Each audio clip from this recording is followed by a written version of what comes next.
we gotta wait for it to flip over here. Do do do do do do do do.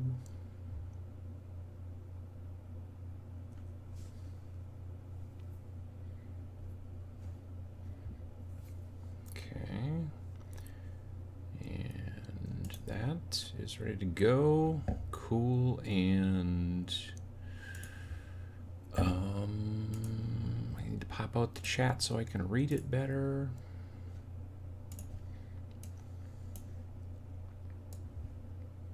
Okay, cool. And oops. There we go.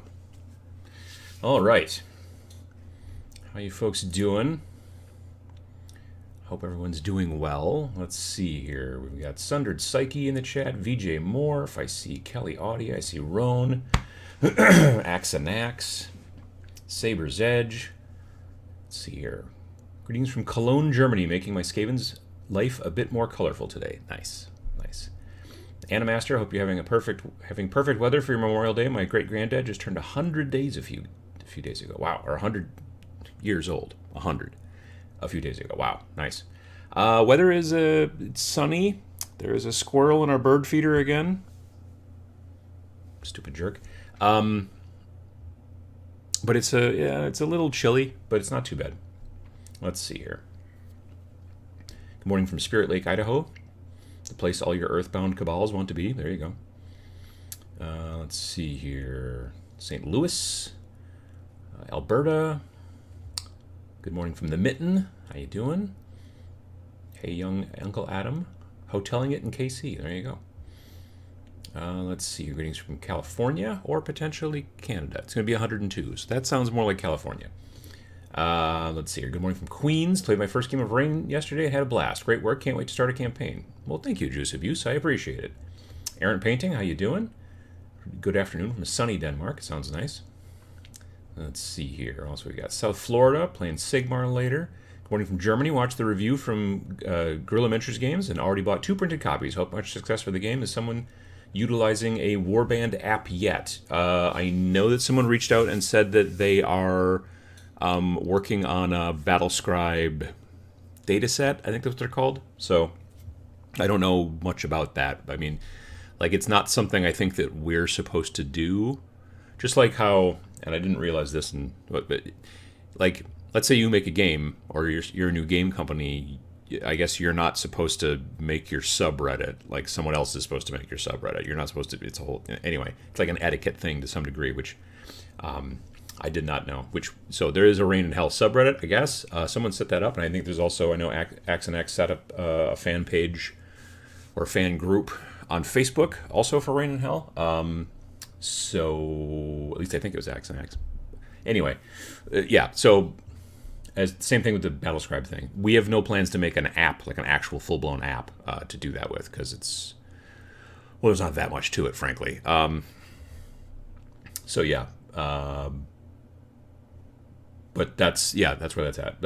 So like I said, potentially Battlescribe, if you're into that kind of thing. Doing well in London. About to nail AdMech together. Well, I mean, nails might work. Bloomington, Illinois, Australia, Queens. Great PDF. Was it good timing or luck with the new GW box set? Hope for you to do it. We started working on this game back in, like, I came up with the idea in, I think, 2019, if not a touch earlier. But Vince and I started working on it in kind of early October, so of 2020. So it's, yeah, we did not, say, oh, we're going to make sure we get this to come out when Age of Sigmar 3.0 comes out or anything like that. We had no idea. So, going from New Mexico. Nice.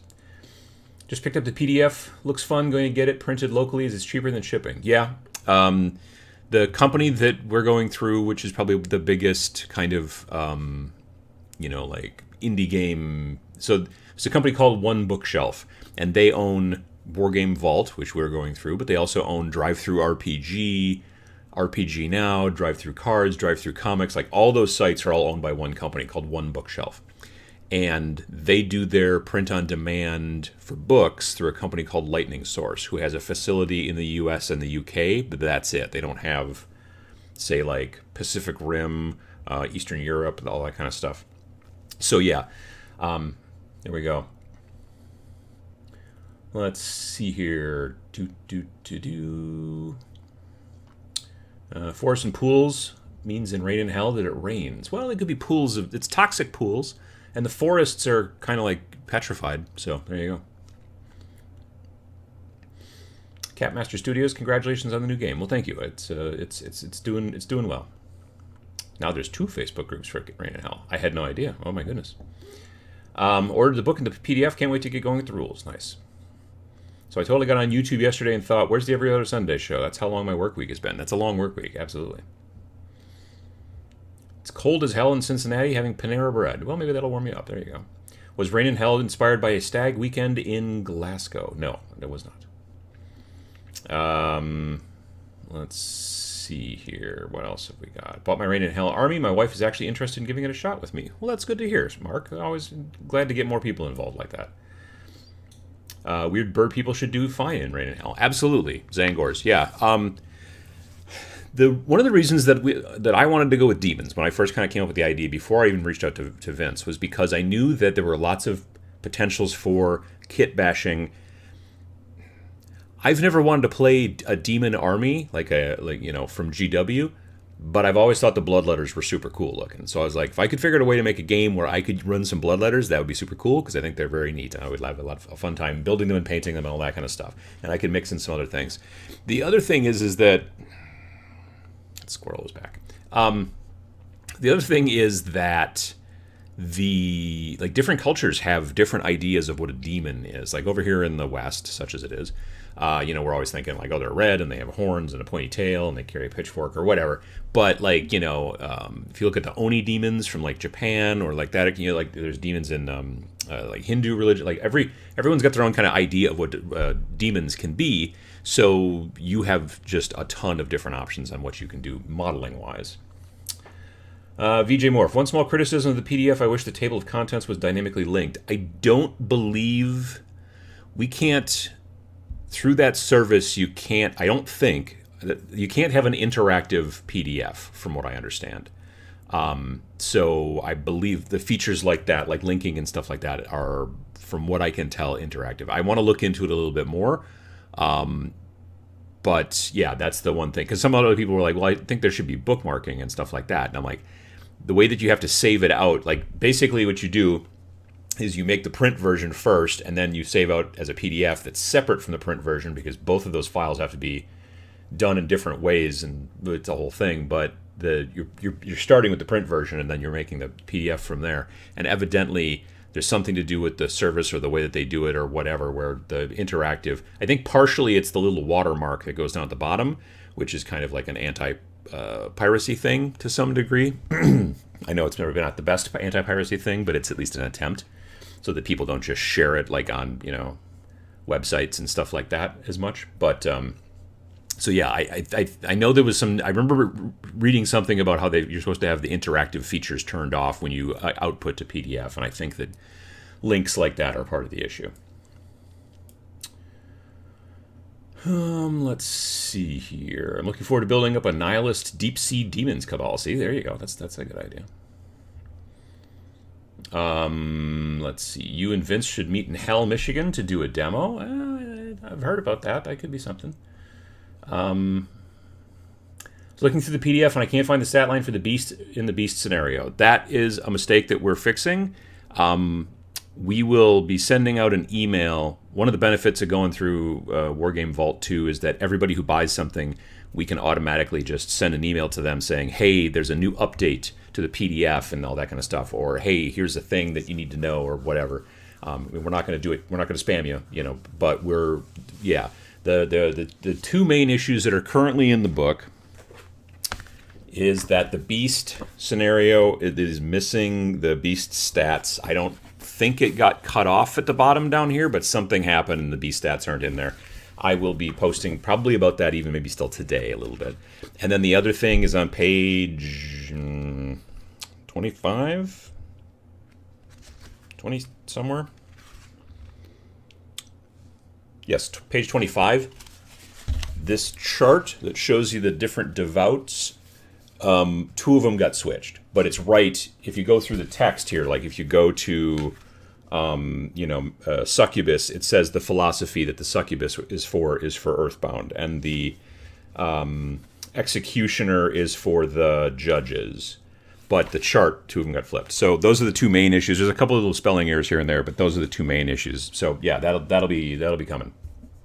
If I always wanted a reason to paint Khorne demons, going to use Sylvaneth for the time being though, and play them as Earthbound. Nice.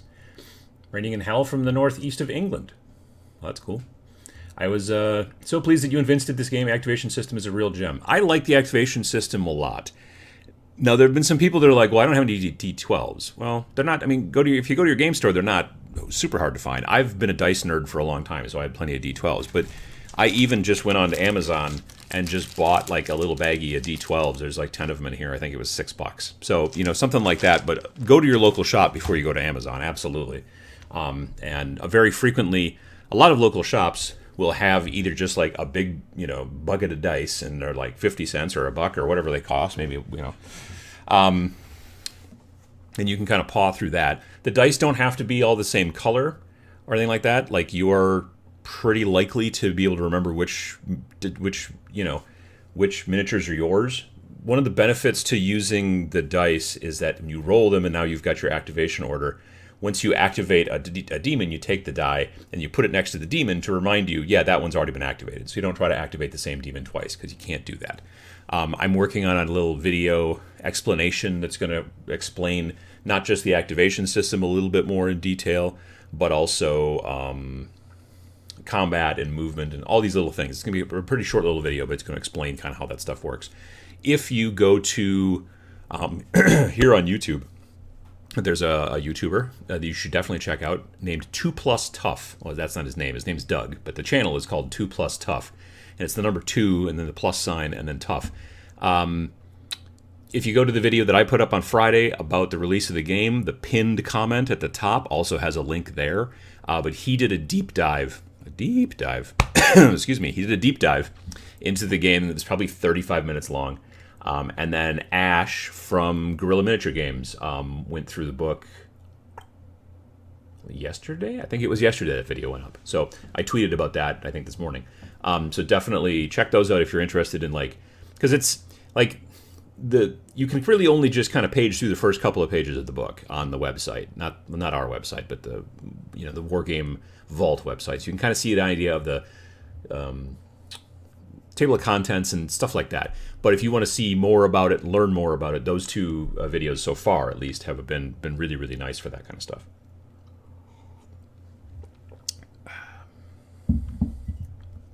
Sitting on a racetrack watching cars go round and round while the stream plays. Nice. Should I glue the ruins of Warcry original starter set terrain together? The instructions are unclear. They say that you can mix and match, but they shouldn't be separate. There's a channel called Blackjack Legacy, and if you go back to sometime around the launch of Warcry, which was what, mid 2019? I think it was mid 2019, wasn't it? Yeah. If you go back to around that time, Blackjack Legacy channel had a video about how to put your stuff together so that you have the most variability. There's certain pieces you don't want to glue, like don't glue this ladder onto this thing and don't do that and everything. But I followed that when I put mine together, so I would definitely go check that out. Let's see. All the sidebar text is very helpful. Feels like the game cares about people understanding it. Yeah, well, that was us, actually. I liked the idea very much of, the main column and then sidebars to kind of point things out. And sometimes it's little pieces of fluff and whatever, stuff about the hobby or whatever. But in general, those things are kind of this is an explanation that we want to really, kind of nail home. So, yeah. Let's see here. Does anyone know if the card is shared between the War Shop and Drive-Thru RPG? It was a different login, so I assume not. See, I've always thought that all of those use the same login, all of those websites from one bookshelf, but I don't know. I've only really ever used, for the most part, Wargame Vault. I do know, because I get an email every time somebody buys it, the book, so I've been getting a lot of emails, thankfully, which is very nice. We're blown away by the support and people buying, and it's been great. But I have seen it. Usually it'll say Wargame Vault and then the order number and stuff. And I never see the name of the person. They keep that secret, which is, whatever. But every once in a while, I'll say it, instead of saying Wargame Vault, it'll say Drive-Thru RPG. So I don't remember. Yeah, there's a squirrel out there. I already banged at it once. So what was it talking? Oh yeah. So I don't like. We didn't list it on. You can list across evidently systems or whatever over there at their group of websites. I didn't do that on purpose, but I guess if you type in Rain in Hell into DriveThruRPG, it shows up. I don't know. So anyway. So yeah, the answer is I don't know the answer. Unfortunately, they're Vose Noctem. How did you guys approach how much artwork to put in your book? It was a situation of we kind of wanted more, and then we kind of ran out of time, and then we realized that to have more would have made more pages. The thing about printing is that generally you have to have a number of pages divisible by 4, because a single piece of paper that goes into the book is, they're called signatures. So it's the back of this piece, the front of this piece, the back of this piece, or the front of this piece and the back of that piece. So you can't just add like one more page. First of all, because pages are double-sided, so that doesn't work. But even if you put in one more piece of paper, it has to have another piece of paper on the other side. You know what I mean? Like you can't, it's just the way that printing works. You know, you take basically like, okay, here's a folded piece of paper. This would be a signature in a book, right? So it is a situation where like you basically are just adding these, stacking them on top of each other, and then folding them, stapling them, gluing them, whatever the deal is. So it's in groups of 4. I suppose if you did a spiral bound thing, that would be a totally different story, but for this, it's groups of 4. So we would have had to go to 68 pages instead of 64 pages to add more art, and we were like, but, you know, why? So it just didn't seem like a good idea, sort of. It seemed like one of those things where I was just like, well, you know, we've got what we got. And it worked out, I think, pretty well. We had 10 pieces of art that we commissioned Scott from Artists Empire. I'm going to do a Twitter post and stuff like that about that. He did amazing work. Basically, all of the, like these pieces, this piece here on the back, right? That looks like a really super cool painting, but what it is it's actually a photograph of some 3D printed models that I painted. I had my friend Matt, not moderator Matt, but Game4 Matt from the Game4 podcast. He printed them for me. I painted them, and then I took a photo of them against a white background. And I lit them spooky kind of, so that there's a lot of, like dramatic shadow and stuff like that. So I lit them differently than you would normally light a miniature, whatever. But they're against a white background, which I also lit up. And then I sent these to Scott, these and all the other ones in there. Some of them are Vince's, some of them are mine. And then Scott did a digital paint over in, he doesn't use Photoshop in this, he uses a program called Procreate, which is on the iPad.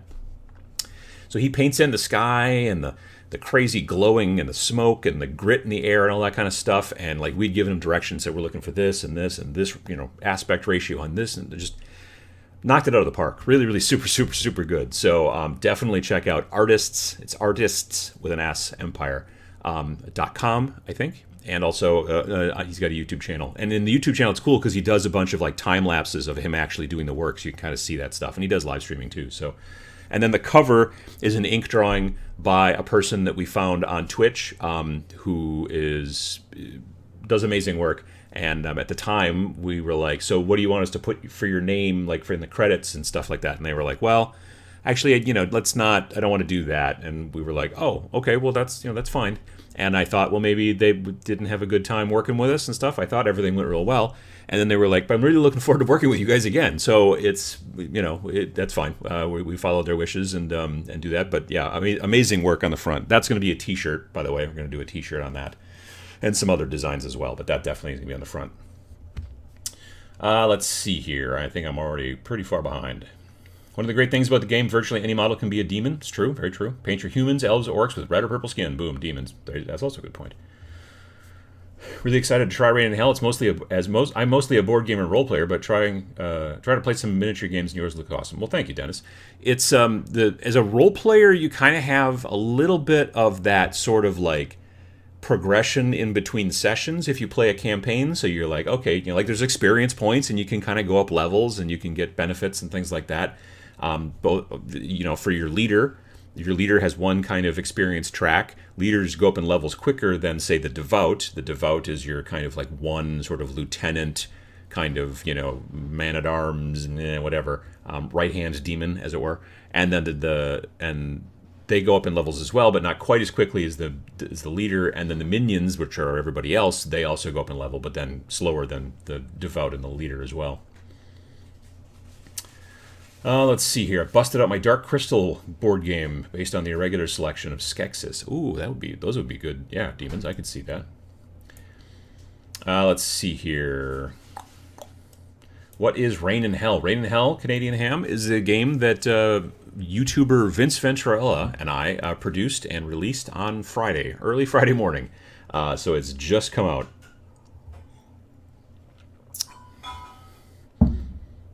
Under certain circumstances, zombies is demons. Yeah, absolutely, sure. What is Sam's involvement in the project? I think you mentioned him doing something. Sam was one of the playtesters. Yeah, he was playtesting with when Sam and Miniac and Ninjon, if you follow those folks all on YouTube, you should. They all went to Vince's place in Ohio in late February, and they were there for the weekend, and there was a lot of playtesting that went on there, because Vince and Tom and some other folks, Tyler, who's kind of co-hosting Warhammer Weekly right now, like a lot of them have been doing the playtesting before, but then they wanted to bring in some more new blood, and so when they were coming, those guys to come in to visit Vince for the weekend, then they played a lot of games of Rain and Hell there as well. So yeah, that was one of the things. Number 2, how much playtesting were you able to do due to COVID? So my playtesting was predominantly, mine was a lot less than Vince's. Vince's was a lot more like between him and Tom and doing stuff online, and then working with Tyler, and like I just mentioned with the guys during VinceyCon, as it is known. But yeah, I was doing it mainly here myself, kind of a little bit, and just like trying to like work out like what things can happen and stuff like that. Vince is more the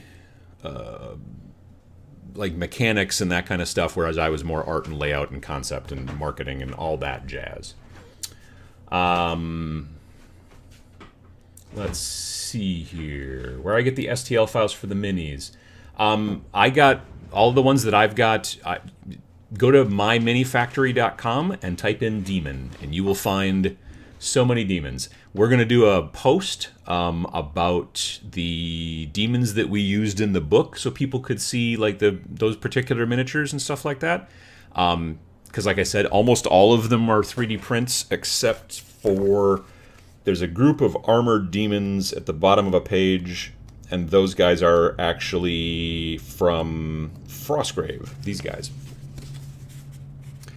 So those models right there are Frostgrave models, Frostgrave demons. Those models came out earlier this year, and so they're nice plastic kits. But pretty much everything else is 3D printed. So yeah, but you don't need to use those models that are in the game. You use whatever you want for demons. So that's the whole idea. I appreciate the choice of black and white layout, great style, and super easy to look at. Wish more games were like that. It was to some degree, it was a situation of the layout was going to be a little bit simpler. Also, the printing cost is wildly cheaper. So the reason that the book is $15 is because it's black and white on the inside. If we went color on the inside, not only do we have a lot more messing around with making sure the colors are printing right, and like the stuff that I see on the screen is matching the stuff that's coming out of the printer and all that jazz, but then also the price goes up a considerable amount. So we were like, I think that there's no reason not to go black and white on the inside. Let's see, going to use dinosaur STLs. Nice. You don't really need to hassle with STL files and printing your own. Etsy has fully printed demons for like $8 to $20. I mean, printing your own is cool, but you don't need to. That's also true. I mean, the model... I'll just keep pulling the book out here. One of them actually in here is a 3D print, but it's one I bought on Etsy. Where is it? This guy here. So this is a model from a company called Rocket Pig Games. And Rocket Pig Games, like many STL people, they sell licenses. So if you're like, oh, I have a 3D printer, I'd like to make some extra money by printing out these models, you can pay Rocket Pig to be able to legally print the STLs from them and then sell them on places like Etsy and stuff like that. So yeah, this is but if you just went to Rocket Pig, you could find that same guy. I don't remember his name, but you'd be able to find him on Rocket Pig.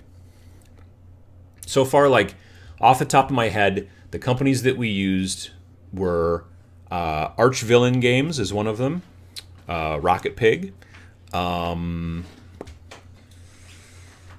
of the Prince, stuff like that. But again, like I would definitely go to myminifactory.com, and if you're interested looking for demons and stuff like that, just type demons in there. Like that's what's awesome about my Mini Factory is if you're like, oh, I'm looking for some really cool robots, it's like a little Google search. Just type in,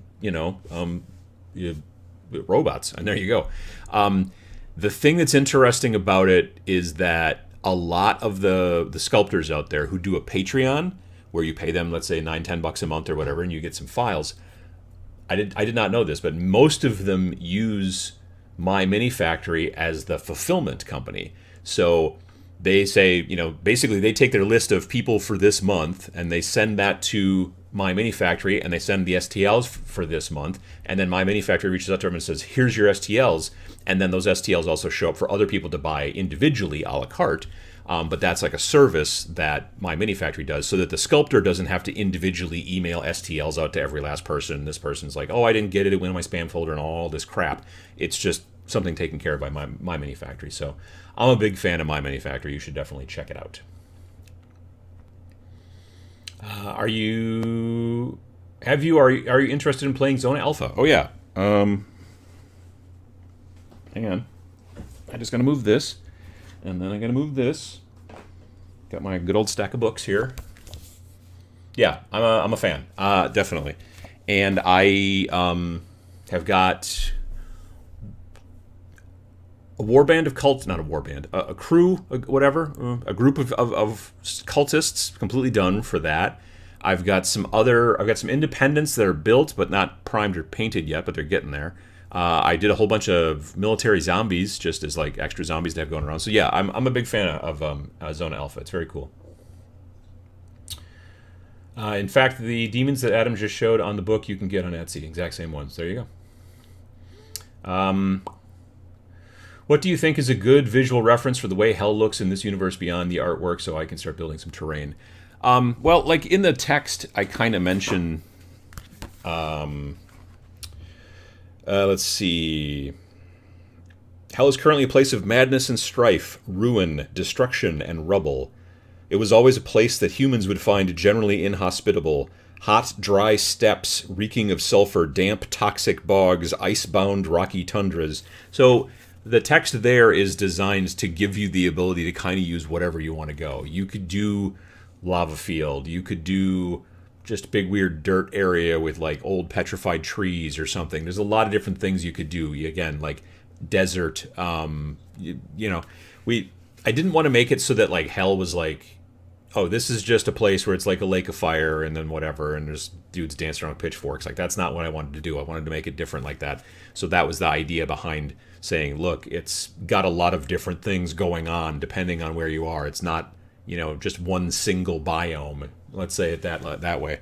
It's like if you were playing hell as like a Minecraft game, you would have different biomes all over the place, and all of a sudden you'd be like, oh, now we're in the sulfur flats. Okay, cool. So yeah.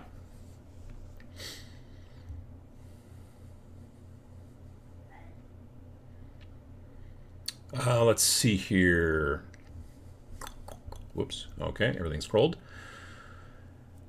Black and white plus shipping allowed for it to not have import duties from UK to EU.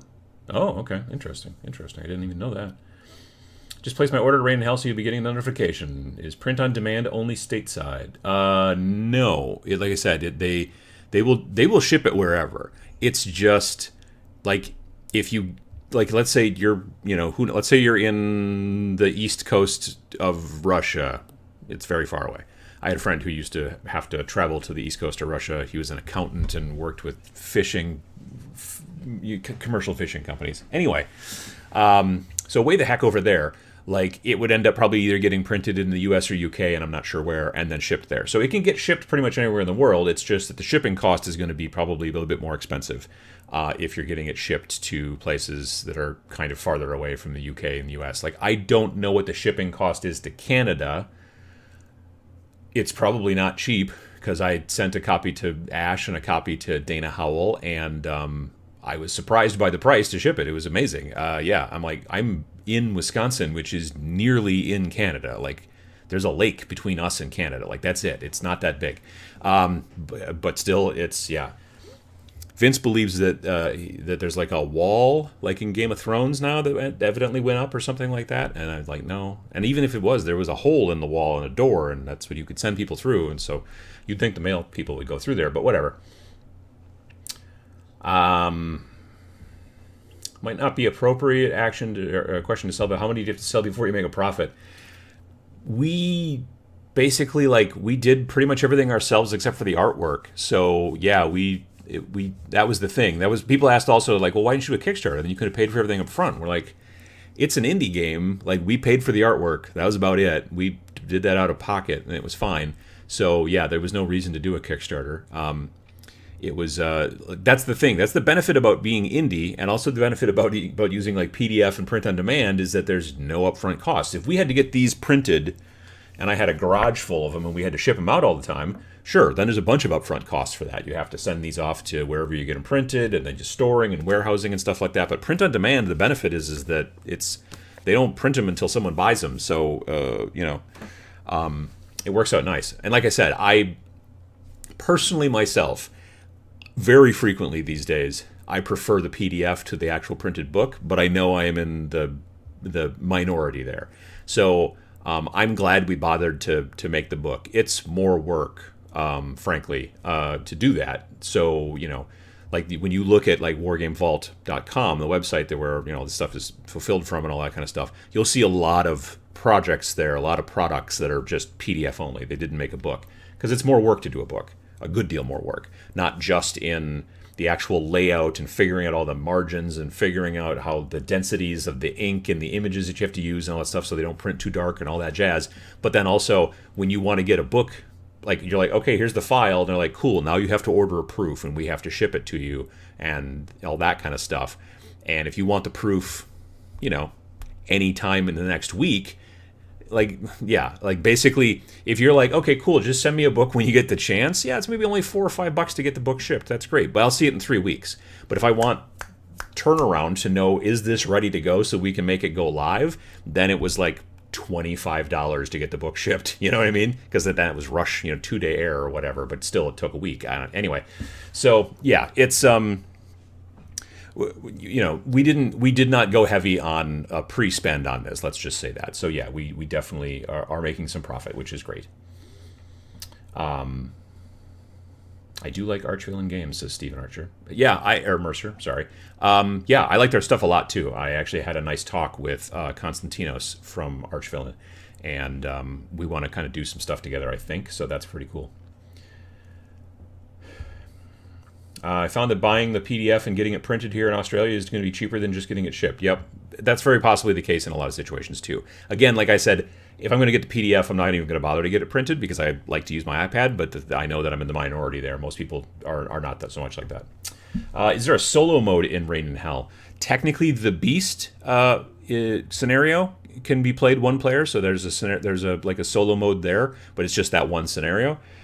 We are hopefully within the next month or so, we're planning on releasing a free PDF on the website, and we'll shoot out an email to everybody who bought the game and say, hey, here's a link to the website and a free PDF, and we want to put a solo mode in there because we've had a lot of people asking about it. It was something I was thinking about early on, but it was a situation where if we would have had to work longer to launch, it would have been longer to launch, and just, there's the whole concept of this MVP, which is minimum viable product. So you figure out these are all the amazing ideas that we have about whatever the product is. Could be an app, could be a website, could be a book. And we have to figure out where the line is drawn because otherwise we'll never ship. Like if we keep working on these new cool ideas, you never get anything done. So you have to figure out a point where you're like, all right, this we can do later as a free PDF, But if we wait to do that and put it into the book, we'll just never get it shipped. So, yeah, that was one of those features that we decided that we would add as a free download afterwards. So it'll be coming. Let's see here. Do you have a favorite Cabal, one that really sparks your imagination? Vince and I both actually kind of answered this on we did a live show on Vince's channel on Friday, like after I got done with my Twitch stream. So if you go back, you'd find a live Q&A with me and Vince. Then Vince did another Q&A later on that night. It was just him. But we both seem to like Earthbound. He likes Earthbound because the Devout is a succubus and he loves painting that kind of stuff. For me, I just love the concept of there's the different philosophies, which are kind of like factions. And one of them is called Earthbound. And their main driving goal is they want to basically kind of retake hell so that they can fix the portal and go back to Earth and give us what for, because we are the ones that caused all the trouble that's currently happening in hell.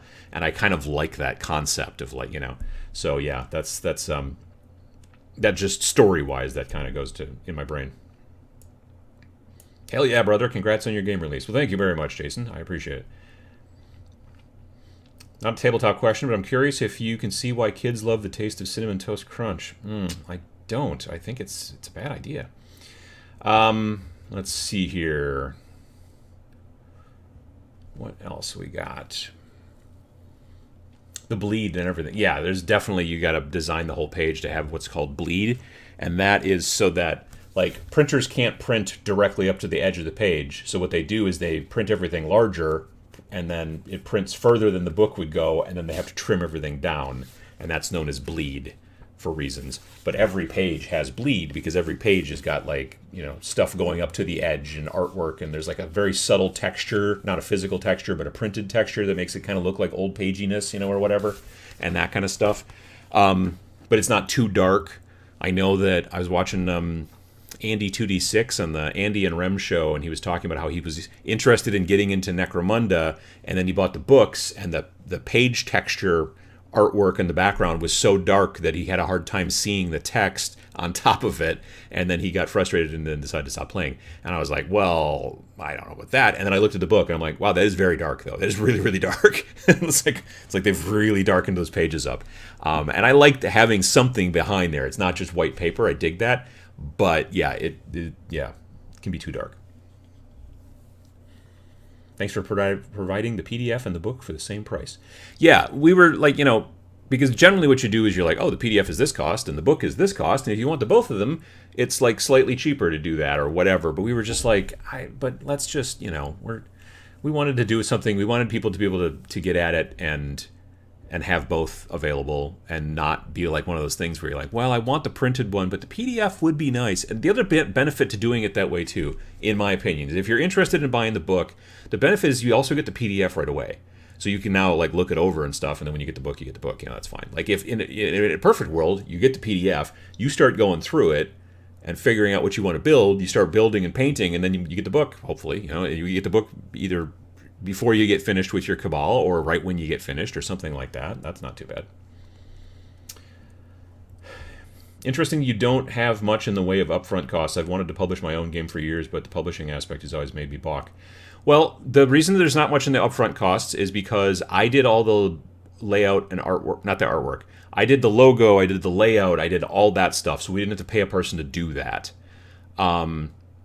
Literally the only real upfront costs was paying the artists. The person who did the cover art, Scott, who did the internal, the images that like this and stuff like that. Technically, I guess we had to buy some miniatures, and then we had to, I paid my friend Matt to print them. So there's that. There was paint that we had to put on the miniatures. That I guess is technically an upfront cost. The proofs, like once you get it done and you submit it, then you have to get a proof to get an actual print version. There's some cost there. But really, in the grand scheme of things, going PDF/print on demand, there's very little up front as long as you can do it all yourself to some fashion. And Vince had mentioned this earlier. He's like, this has been a great partnership and will continue to be so because we're planning on making other stuff down the road. But he's like, he likes to write the game stuff, but he's like, I'm terrible at layout, I'm terrible at any kind of art or any kind of idea behind that stuff, and that's kind of more my area. So sure, if you write a game and then you're like, cool, I want to publish it, well, I don't know how to use InDesign, I don't know how to make a logo, I don't know who to, like that, then you end up paying somebody to do that, and that can be a huge upfront cost. But we were able to basically do both of those things ourselves, so that was, I think, super helpful. But yeah, in normal design, that is a cost, is because you've got to get a bunch of other people involved. And then again, if you're going to like print it, and then distribute it and ship it and this and that and all that kind of stuff and warehouse it, then that is also a decent upfront cost. If we were to do, a lot of people have been like, well, you should have made a line of STL files or something, so that people, I'm like, well, A, we want people to do their own thing. That's kind of the whole idea. And B, then that would have been a huge upfront cost, because like 3D, like decent 3D sculpts of a roughly 28 millimeter scale can cost anywhere from $250 each to $1,000, depending on the sculptor and the scope. And yeah, we were just like, also right now, it is really hard to get someone to 3D sculpt anything for you, because they're all doing their own Patreons and making decent money. And they don't need you, Mr. Fussy Pants art director. You know what I mean? Like, so, because I reached out, not even for this project, but for this other idea I had, I reached out to some, like, probably 3 or 4 different 3D sculptors that I found online that I really like their work. And I'm like, yeah, I'm interested if you're doing commissions. I really like to do that. And they're like, oh, yeah, no, I'm not doing commissions, because I got my Patreon and it's killing it over here. I'm paraphrasing, but that was basically what they said. They were nicer about it, but they were like, "Yeah, no, I'm swamped right now with my own work," and I can understand that. Like, if you've got the ability to do stuff and interface directly with the community, and not have to deal with an art director jerk like me who's like, "Can you make the gun more knifey?" You know, like that kind of dumb stuff. Yeah, I could totally understand why you wouldn't want to do that. Hey, Nick, how you doing? Sometimes it costs as much as the first run of 100 books. I mean, it can, well, 10, yeah, at least, because about that. That's true. Let's see here. Congratulations on the Secret Project release. Well, thank you very much. Picked up the hard copy and the PDF. Looking forward to trying it out. Absolutely. Thank you. Be using Onis from the Rising Sun. Cool mini or not game? Oh, yeah. I'm familiar with that one. Yep. Are you going to release a demo game video? Yes. Well, so, okay, I'm working on a video right now that will be, I don't want to say animated. It's not Pixar, you know what I mean? But it won't be like hands reaching down and being like, okay, then you move this and you roll this dice, or it won't be a bat rep either. It'll be more of like, this is how the activation works, and it will be on the screen, and it'll show like, here's some dice, and they'll be like little, I don't want to say cartoon dice, but there'll be illustrations, and here's some. You have 7 demons, so you need to roll 7d12 at the beginning of your turn, and then this is and then to show, like, just to explain a little bit more clearly, even yet, some of the ideas, like how combat works, how defense works, how, you know, that kind of stuff. And I want it to be really short, because I don't want people to sit through a really long video in this situation. I want it to be kind of short. I'll put it on the website and all that kind of jazz. So that's the plan. It is in progress.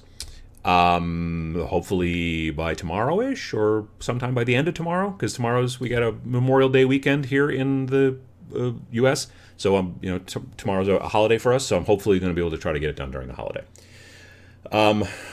As far as battle report, the issue is, for me currently, I don't have 2 finished cabals ready to go.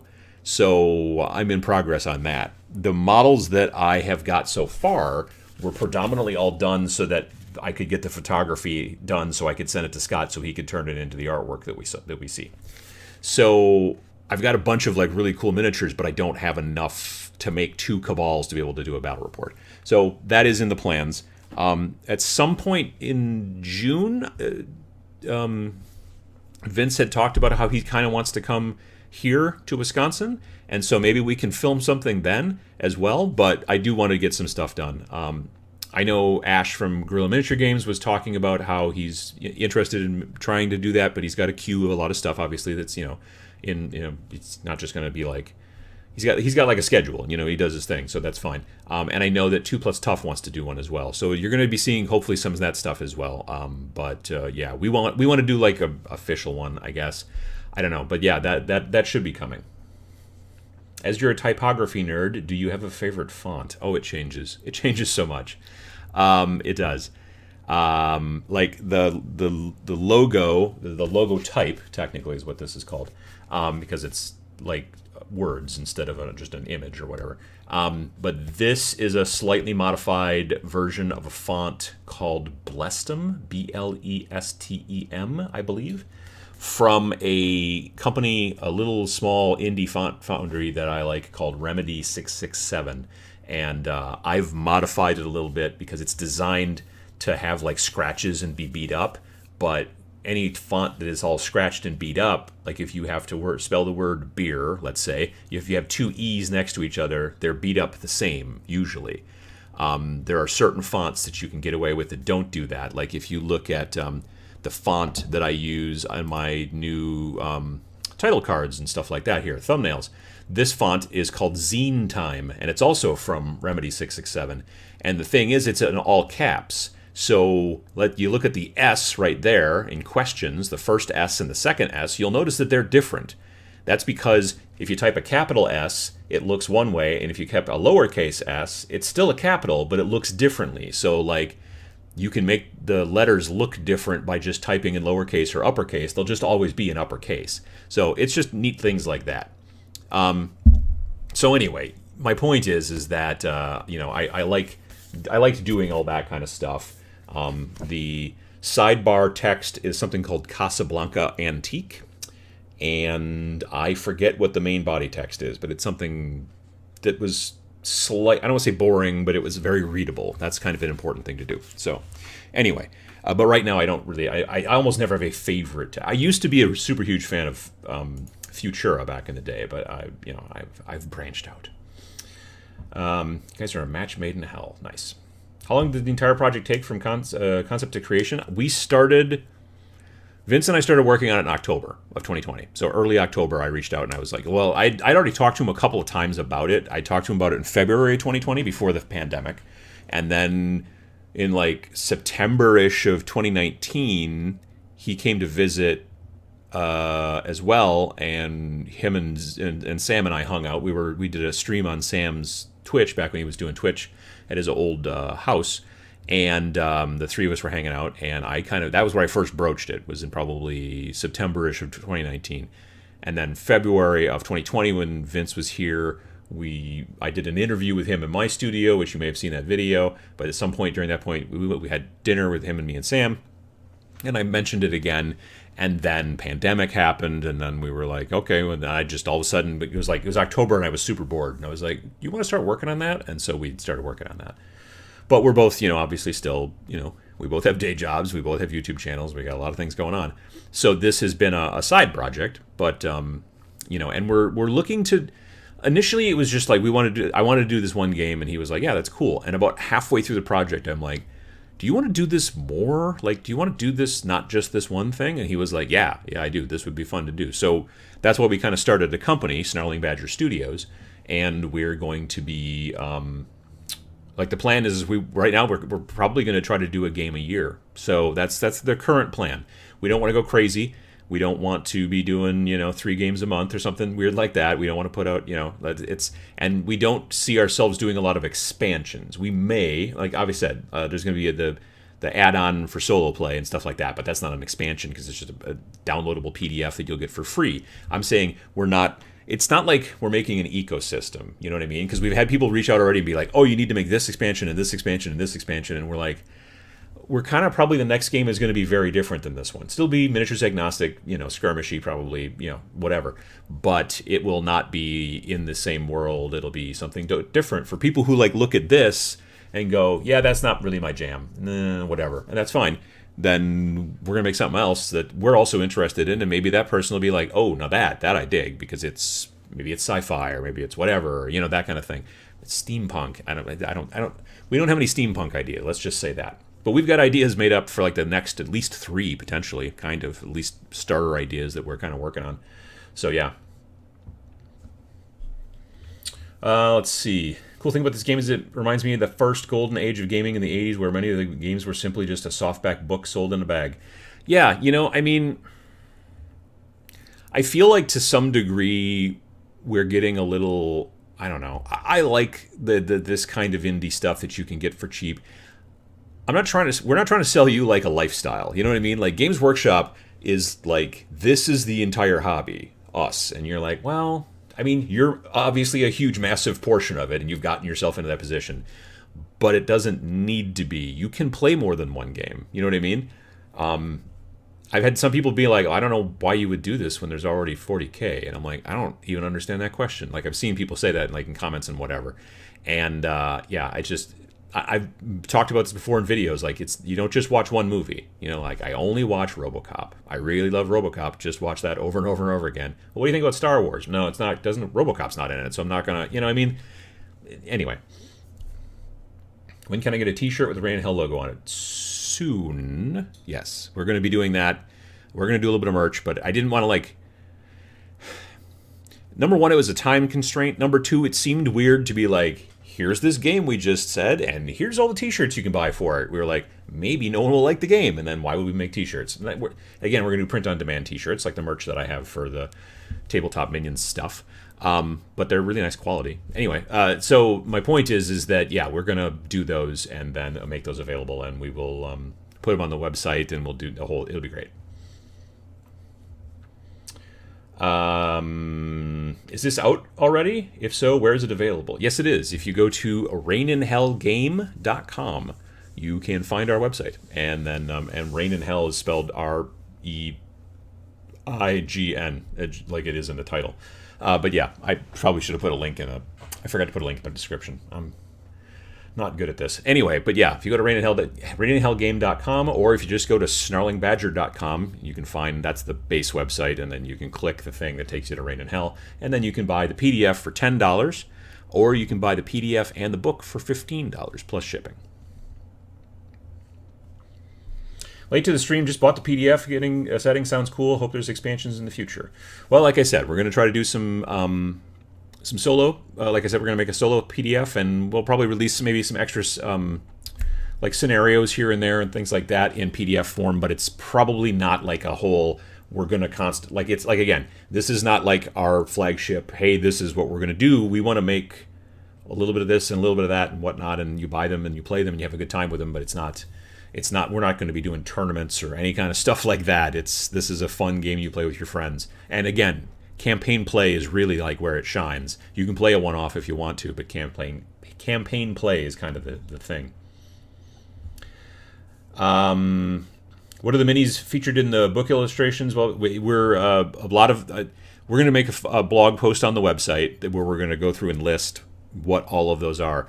But if you go into myminifactory.com and type in demon, you'll probably find a good portion of them, because that's where I got them mostly from. The only one that you won't find in there is a printed one from, or not printed, plastic models from the Frostgrave game. These are the Frostgrave demons. And they are, multi-part plastic, and you can get those from North Star Military Figs, I believe is the name of the company. And yeah, but they're Frostgrave Demons. If you just type in Frostgrave Demons into Google, you'll probably find them. They're super cool, though. Let's see here. Loves Fishman. We need a Bream Punk setting. Oh, Bream Punk. Nice. That's a good play on words. I think you should have used Comic Sans. No. Those are the only two fonts used in Hell, is Comic Sans and Papyrus. That's why it's Hell, ladies and gentlemen. Let's see here. What else have we got? If 3D Sculptor approached you about doing a Rain and Hell range, would you give them the go-ahead? I mean, we want to kind of talk to some people about it, and maybe, but I'm not sure yet. We haven't really thought that far ahead, I guess. But if a 3D sculptor wants to email, we'll at least kind of take a look and see. But I don't know. Like I'm not sure. again, kind of the idea is you use what the stuff that you want to use. So if a sculptor just wanted to start making demons and saying, hey, you could use these with this game and this game and this game and Rain in Hell, that's fine by me. I don't know if we want to make anything official per se, I guess, is part of the issue. We might partner. I mean, a couple of companies have actually reached out and been like, hey, we've got some models that might work well for you guys or with you guys. Do you want to do some sort of cross promotion or whatever? So we might do that. Could be a potential as well. I appreciate the opportunity Rain and Hell gives you to use all the D&D minis out there. Really cool. Yeah, actually, I was looking at one of those. There's a lot of those WizKids miniatures, like for D&D and for Pathfinder, stuff like that. A bunch of those would work pretty well. I was looking yesterday at the game store. I picked up an Umber Hulk. Is that the one that's got the big mandibles? And I'm like, cool, I'm going to basically get rid of the head and just put something else on the head, and then he's going to be like a cool armored demon. That'd be pretty cool.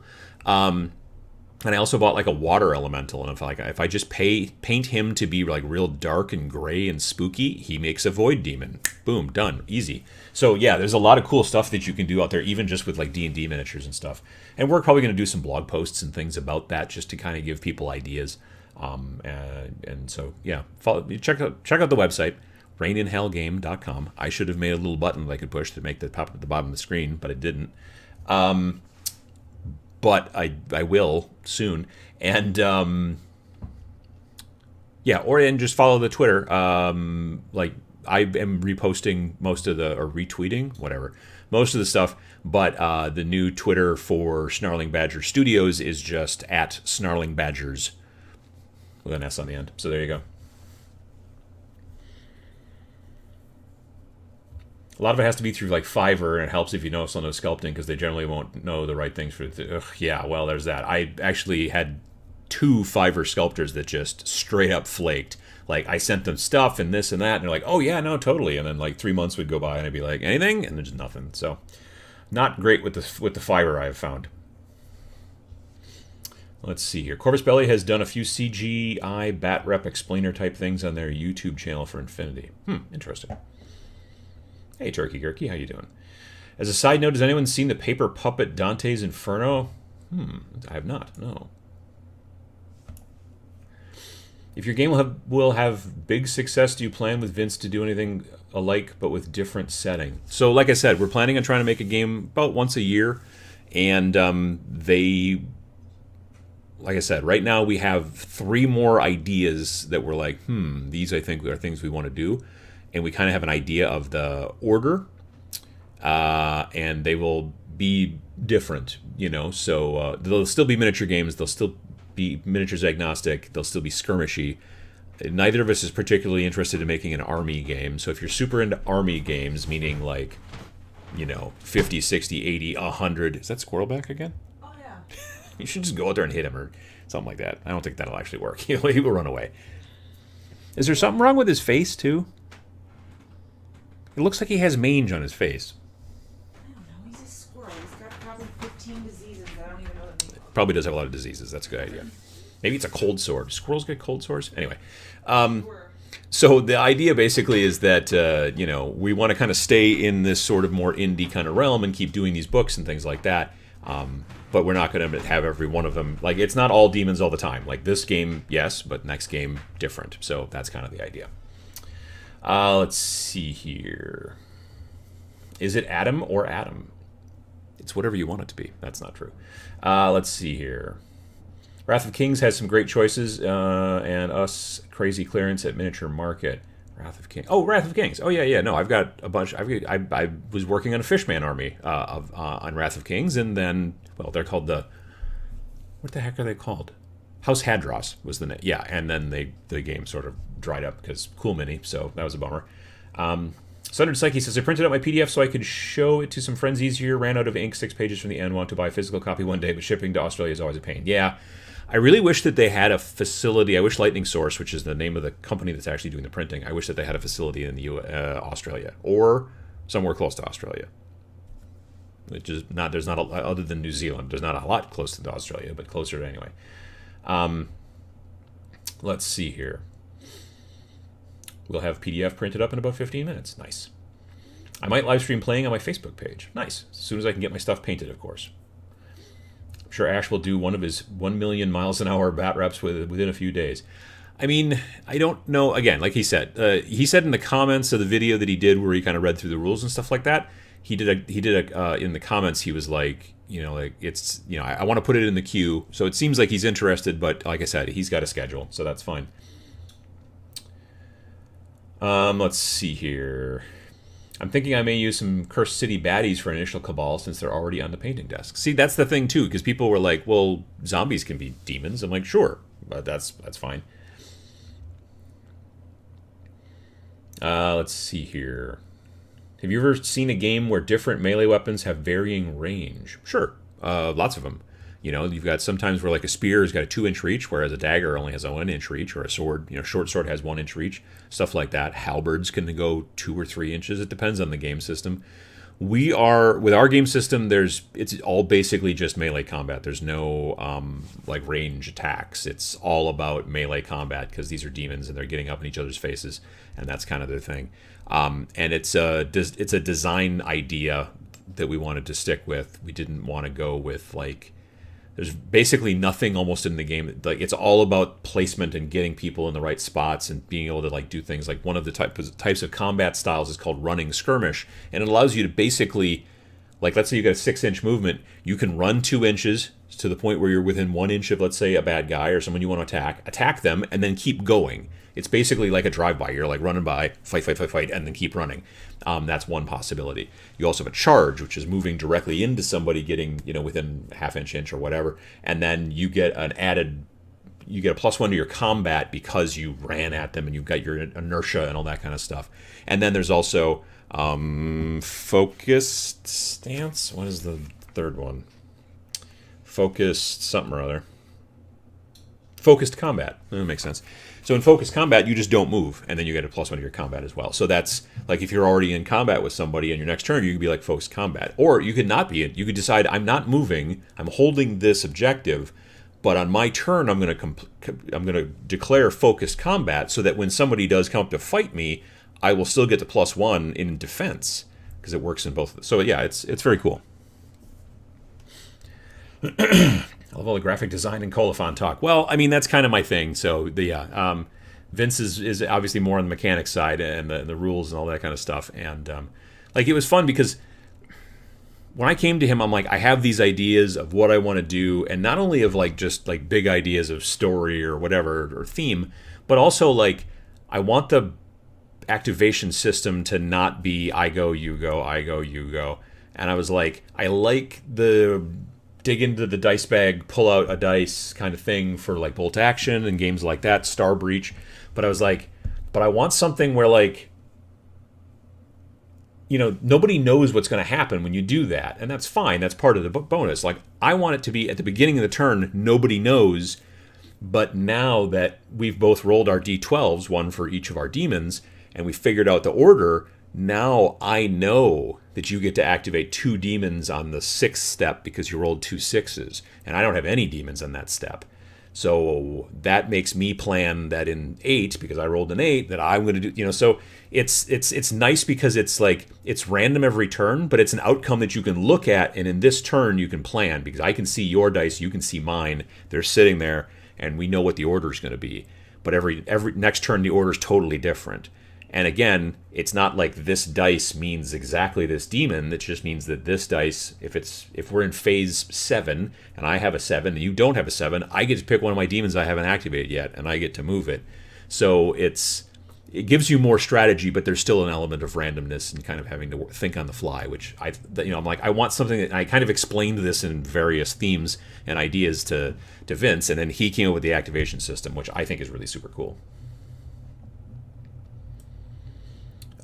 Let's see here. Casablanca Antique is a classic font. It is.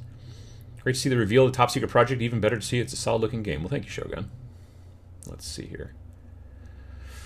Though we'd never have guessed you liked skirmish miniature agnostic games before now. It's very true. No, I came out of nowhere. Left field, as they say. Were there any cabals that didn't make it into the book that you wanted to add into the book? We kind of wanted to keep it 6 because we thought that seemed like a decent number. We didn't really get beyond that. Yeah, that we didn't have any. We were like, oh, we should also add this. Yeah, so yeah, there wasn't any of that actually. So wondering if there is a product you recommend that would fulfill the requirements for your warband and your new game. Okay, how do you recommend products to make a Warcry warband? Well, with Warcry warbands, you basically buy, like, you either buy Age of Sigmar stuff, or you just buy, like, they make special warbands just for Warcry as well, like the Corvus Cabal and Iron Golems and all the other ones that I don't ever remember their damn names. But is there a product you're going to fill the requirements for Warcry your new game? Not really. That's the idea, is that you look at different stuff out there for demons. If you're like Games Workshop has lots of demons, Mantic has demons. Like I said before, the Wizards or the Whiz Kids, like D&D miniatures. There's plenty of things that are either demons or could be turned into demons very easily. Like, there's a lot of different possibilities out there you can do. There's a lot of things. We're going to do some blog posts about, to kind of be like, hey, these are other ideas that people have or whatever, and that kind of stuff. And we'll probably tweet things as well and whatnot. But the idea is that, there are lots and lots and lots of demon models out there, and you can find them and then, build your own really super cool kind of like custom sort of thing that you want to do. And that's the fun thing. Will new games be using the same mechanics but other setting, or a completely different game? I think that, there might be parts that get pulled over from this game a little bit, but honestly, in the next game, I'm already thinking in my head of like different, like, I'm not sure yet about, well, I have an idea for like activation mechanic, and I have an idea on how you build your team and things like that.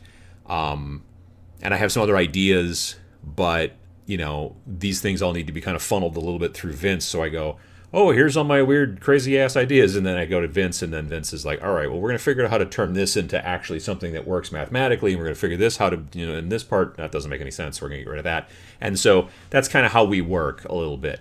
He's also throwing out, he's not just like has to take the junk that I throw at him and then turn it into gold. He's also like, well, how about this? And there's times when he comes to me and he's like, I've been working on this thing and I'm not quite sure to do it. And then I'm like, well, what if we do this? And then, so it's very nicely collaborative, which I've really enjoyed. We meet up online like once a week. But yeah, it's been very cool.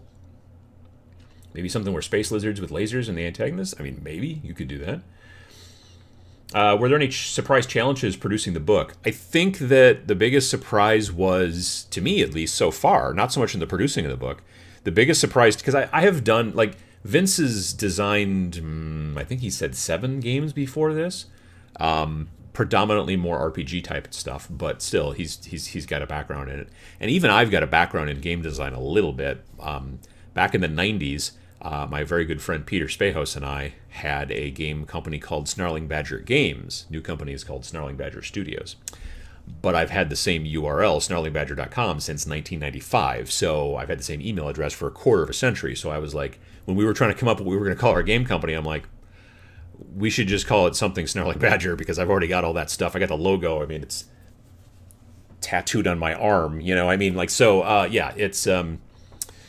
Anyway, so the idea is that like the few games that Peter and I did in the past, I've got some background in at least in that stuff as well. The biggest, I think, surprise to me was the number of people that were like immediately like, okay, so what's the expansions? Like, where's the expansions? Like I need, and I again, I think that GW has trained us as a hobby that's how things work, and I don't think they need to. I really don't. You know what I mean? But that has been a little surprising to me.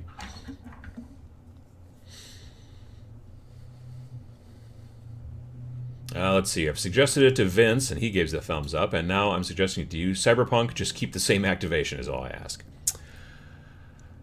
Really, in the grand scheme of things, well, I was going to say you could just use these rules and just use all Cyberpunk models and all that kind of stuff. But there's no shooting, and you need some shooting in Cyberpunk games, so I guess that wouldn't work.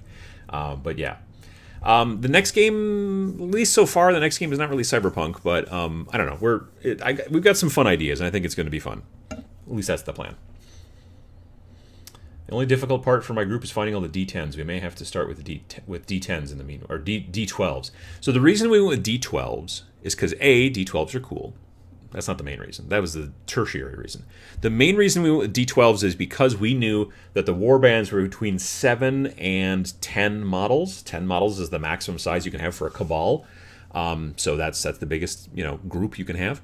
And we thought that D12s would give us the mathematical variance, which is a term that Vince has been throwing around, which I assume I know what it means.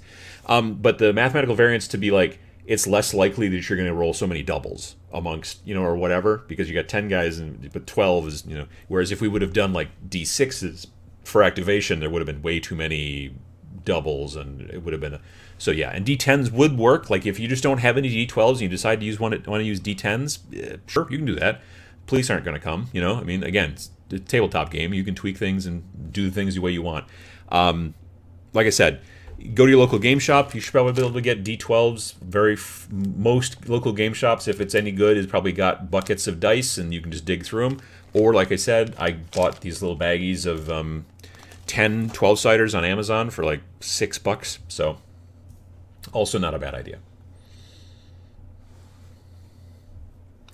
I really hope all your other games maintain the ambiguous nature of the characters to leave room for the creative mind to wander when building groups of guys. It's definitely my favorite aspect. Absolutely. Like, it's the thing I love about Zona Alpha. It's the thing I love about Stargrave. Like, those are two games that I've been working on, like, off Twitch stream and, not thinking about Snarling Badger stuff. Like, the things I've been doing for myself lately, it's been all Stargrave and Zona Alpha. So I love, like, I just finally in the mail got them. Poland is a long ways away. But I did recently order a bunch of new bits from Puppets War for stuff that I want to use for Zona Alpha and for some other game stuff as well and whatever. But just like Puppets War is cool because there's like, oh, these are cool guns and these are cool heads that you can get and all this different stuff and everything like that. And I like that kind of stuff. It's the downside for at least living here in the U.S. is the shipping's not the cheapest necessarily and all that kind of stuff. The thing that I really want to see some companies pop up, some like Patreon 3D sculptors who just make bits, like just make heads. Don't, like, okay, cool, if you want to make some bodies too, that's great. But sometimes people are like, I really want to use like a Space Marine body, but give them a different cool robot head, or I don't know, like a weird alien head, like that Hammerhead guy from Star Wars or whatever, that kind of stuff. Like, I wish that some of those companies, I mean, I'm fine with them doing that too, like making their own just full-blown models. But there's a lot of, I think that's an untapped market amongst the 3D sculptors, is just like cool shoulder pads, cool this, cool that. I know there are people out there, like Pop Goes the Monkey does some of that stuff, but... And they may have a Patreon now, I don't know. But I think some of these Patreon sculptors, like some of them are doing bases as well, which is a good idea as well. But I would like to see some heads and like shoulders and like cool guns and stuff like that to kit bash. Basically, kit bash helper really is what I want to see from a 3D sculptor. Especially since I finally own a 3D printer yet, though I still haven't had the time to set it up. I'm hoping to be able to do that now that the game's launched. But there's a lot of catch up to get here once the game has launched. So.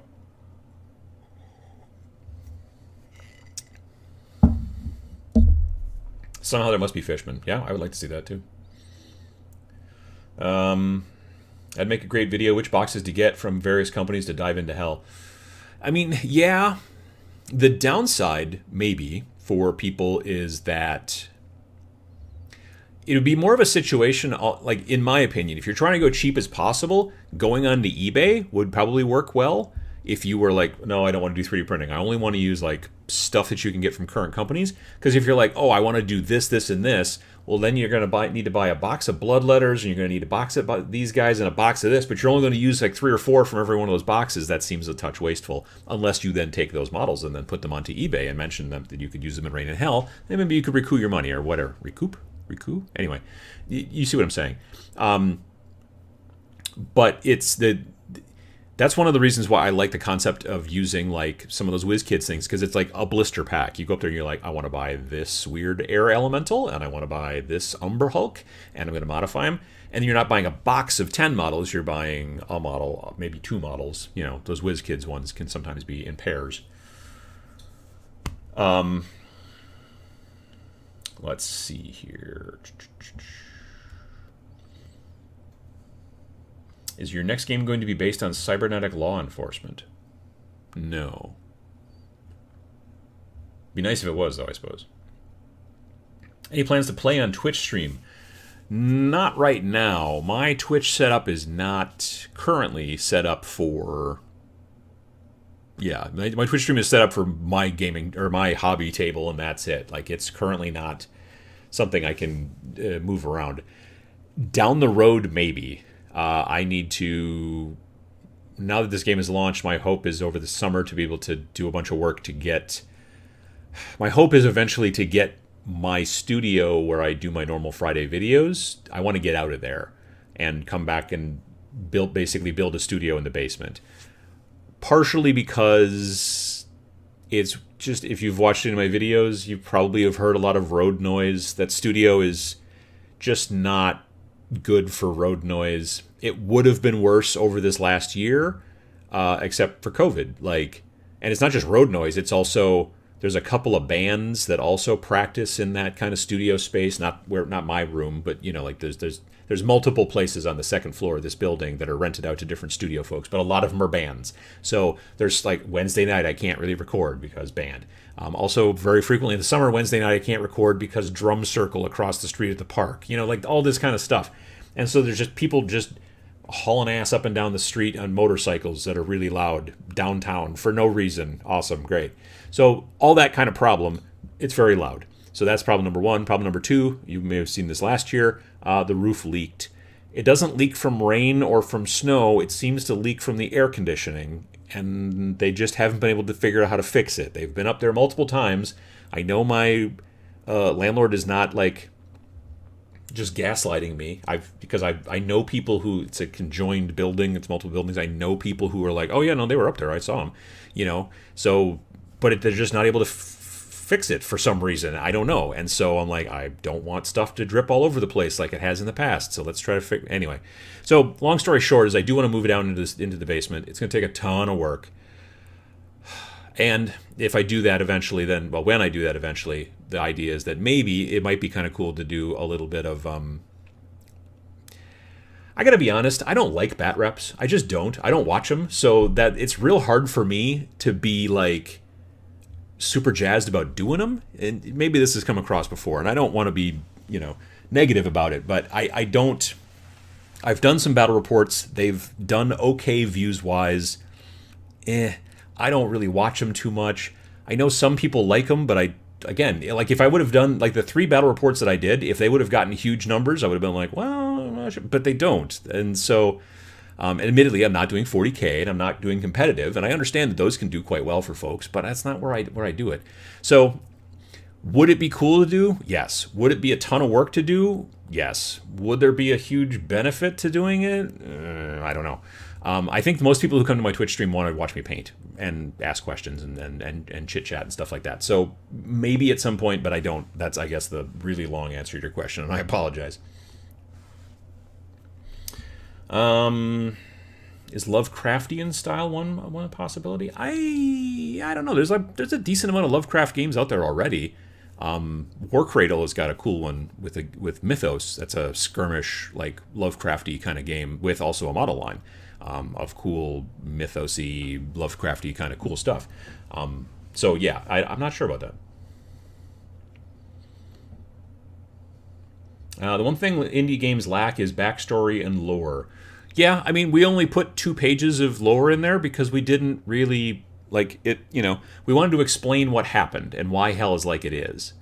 But, we weren't, it's more about making your own cabal, making your own kind of story in your head for your cabal or whatever you want to do, and then playing the games, and then that story kind of evolves through the campaign play. But we didn't see, I've seen plenty of skirmish games before where there's 20 pages of lore, and I'm like, I'm just going to skip past all this. I don't, it's some people love it, and it's great if it's well written, but I don't know. For me, it was just this is, Zona Alpha has got some lore kind of put in there. Our game has got some lore put in there, but it's not, if you want to read the real lore of Zona Alpha, go read or listen to, actually, the audiobook is really, really good. A book called Roadside Picnic. Roadside Picnic, written by 2 Russian brothers whose names I can never remember, sometime in the 70s. Spectacular book. Kind of a book of short stories, but they're all related to the same place, and there's several characters that are in multiples in them. But it's super great. But yeah, so there's that. I only watch Scooby-Doo. What's your point? I don't know what that means. Sorry. Let's see here. Kudos to you and Vince for putting your money where your mouth are. You shouldn't put your money by your mouth. It's like really dirty. Your money will get real dirty. Did you talk to Ash about joining the Blaster magazine? No, I did not. I think that's just those 4 guys. I don't know. I don't know if they do other people out there. Because it's him and it's Joe McGuire from This Is Not a Test and Edge of Tomorrow?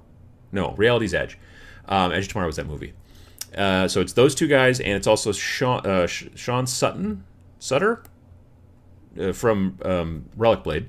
And then, who's the 4th person? Oh, the guy who did Mike Hutchinson? Gaslands. I think that's those the 4 guys. I don't know that they're necessarily bringing in other folks, but I haven't looked that closely, I guess. Let's see here. But no, I haven't talked to him about it at all. Looking through scenarios, I didn't... Oops. I think it was something about the Beast. Yeah, the Beast stats are not in there right now because that was a goof. We're going to be sending out an email to everybody who bought it through Wargame Vault with that information. It's a goof, and we're going to be updating the PDF and all that kind of stuff. So, yes.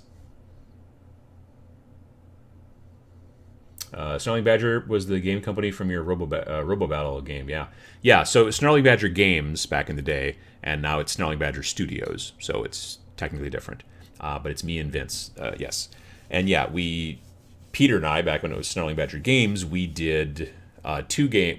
We did 3 games, but 2 of them were the same game.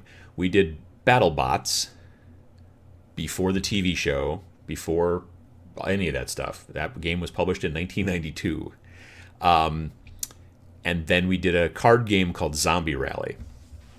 And then in 2001, we got an email from the BattleBots people saying, hey, you can't use our name. That's bad. You're a bad person, and you should stop it. And then we said, hey, you're using technically our name because we started this in 1992. So, and then a bunch of people were like, oh, you should totally sue them. And we're like, that's not how that works. You can't, no, it won't work. So instead what we did was, because basically all they have to do is sue us and then say the court is in California and now we have to buy plane tickets to California to show up to court and we're already out of money. So basically what they did, we had about 70 copies of the game left roughly at that time. So they just bought all of the games that we still had left at full face value, at cover price. And then we got to keep the copyright on the text. And then we just took that game, which was called BattleBots, which was about gladiatorial robot combat, and we just changed it to Metal Crushers with a K instead of a C for the word crusher, which we figured hopefully no one will make a TV show about, and then just published it as PDF only. So up until earlier this year, both Zombie Rally and Metal Crushers were available on unintentionally, like I had forgot they were still up there, but they were still available on Wargame Vault. But now they're taken down. So anyway, yeah, that was the original games that we did over there. You can find pages about them on Board Game Geek, I believe. Hey Zambies, how you doing? Let's see here. Frostgrave Demon Box was just released. Yeah, like earlier was it a couple months ago, I think? Yeah, it's a cool box. I bought it from, where did I get it from? Did I get it directly? I think I might have ordered it directly from North Star Minis again. Because I ordered that and also the box of their Oathmark skeletons. I remember that. Those are cool too. Check out Hardwired for a similar Cyberpunk game. Yeah, Hardwired is also, I've got that somewhere. I have a print version. I like the PDF version a little better, honestly, because the print version, they're not going through the same company that I am for this. So like this has got like a nice shiny kind of cover, and the Hardwired, it came through Amazon like print on demand, and the covers are more. It's not shiny. I don't know. It's a little. I feel like it gets scuffed easier, weird. But otherwise, the game seems cool though. But that's the same guy. Hardwired is written by the same guy who does Zona Alpha. So might create some Cenobite / Hush style demons using the Necromunda House to Lock models. Ooh, that would be cool. Yeah, I could definitely see that for some. Oh gosh, what would they be best as minions? So the 6 different minions in the game, lesser demons in this situation. There are also greater demons and superior demons, and I think there's 3 of each of those. So the lesser demons, you have a Slaughter Fiend, a Mephit, a Tentacle Beast, an Armored Demon, Spined Demon, and Corpulent Demon. Now, the House to Lock guys wouldn't make a ton of sense as corpulent demons because they're very skinny, and corpulent demons should be big fat guys. Like Nurgle guys would work great for corpulent demons. Spined Demon, I mean, that generally means they're kind of pointy and spiky and stuff like that. So any kind of like regular kind of pointy sort of looking demon with horns and stuff like that, like the dude on the front here, that could be a spined demon easily.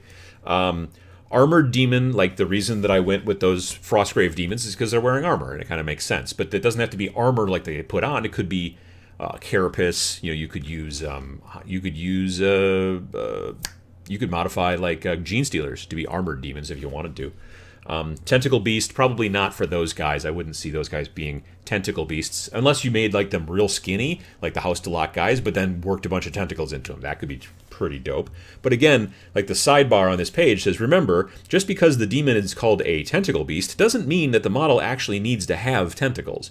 Perhaps due to its grappling arms special ability, which is the special ability of that particular model, the model you can choose for this demon has many arms, potentially, or perhaps specialized claws for grabbing and restraining their foes. You should feel free to change names of the types of demons you're modeling to make your demons fit your models, if you'd like. So, again, we're throwing it up to you.